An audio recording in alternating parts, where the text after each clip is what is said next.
Hi everyone, my name is Steven, and this is going to be your Nexus News Roundup for Week 5. UC Santa Barbara's men's soccer team concluded their season with a loss to California State University Fullerton on October 28th.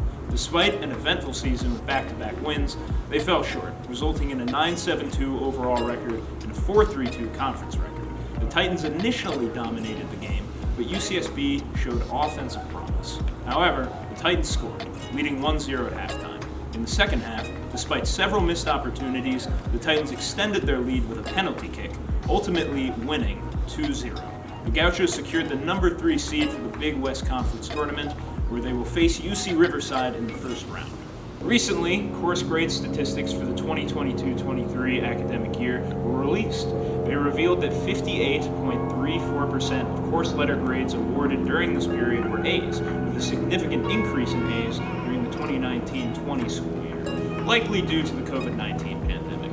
The article highlights that professors have the discretion to set their grading policies, and grading during the pandemic was generally more forgiving. The UCSB Academic Affairs Division is working to understand grading practices in the context of the pandemic and improve student learning outcomes. Course grading varies depending on the professor, with some being more lenient and others not curving grades. Different departments had varying proportions of A grades, with some awarding primarily A's, while others had a broader range of grades. The importance of grades varies, with the graduate school applicants prioritizing them, and some physics majors pursuing non-physics careers. Most students interviewed in the article felt that the current grading system had few issues, though one suggested adding more sections and increasing the weight of homework. Finally, here are some of the tracks of the month from October as recommended by the Arts Week staff. First up, we have Sneaking Out of Heaven by Waterparks. This is a song about being in love with someone who belongs in heaven. It uses religious imagery as a metaphor for love and relationship, and it's accompanied by a music video with very dark imagery.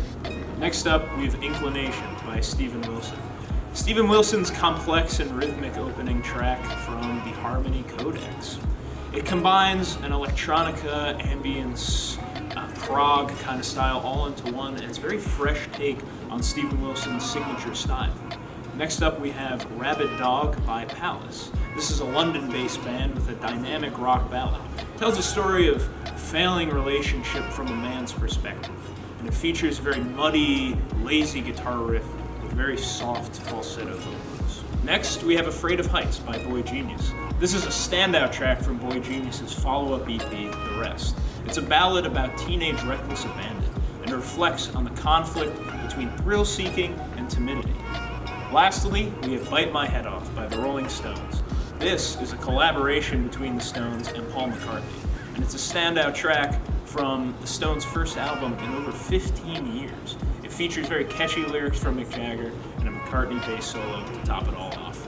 And that's your Nexus News Roundup for Week 5. We'll see you for Week 6. Have a nice night, everyone.